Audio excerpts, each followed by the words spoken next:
2025 সালের প্রথম 6 মাস ব্যাংক খাতের জন্য কেমন ছিল? এর উত্তর নির্ভর করছে গত 15 বছরে তালিকাভুক্ত ব্যাংকগুলো কাদের ঋণ দিয়েছে তার উপর।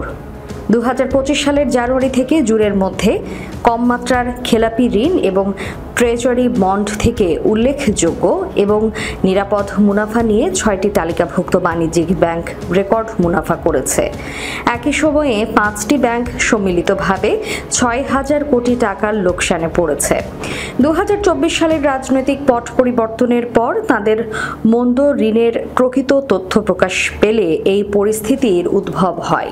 এর ফলে তাদেরকে অনেক বেশি প্রভিশন রাখতে হচ্ছে। আর্থিক প্রতিবেদন অনুযায়ী ব্র্যাক, পুবালি, ট্রাইম, ইস্টার্ন, যমুনা ও ব্যাংক এশিয়া এই বছরের প্রথম 6 মাসে রেকর্ড মুনাফাধারী ব্যাংক। তাদের সম্মিলিত আয় বেড়েছে 80%। বিপরীতে এবি, ফার্স্ট সিকিউরিটি ইসলামী, আইএফআইসি, ন্যাশনাল এবং সোশ্যাল ইসলামী ব্যাংক সর্বোচ্চ লোকসান দেখিয়েছে। সম্মিলিতভাবে তাদের লোকসান 6,000 কোটি টাকা।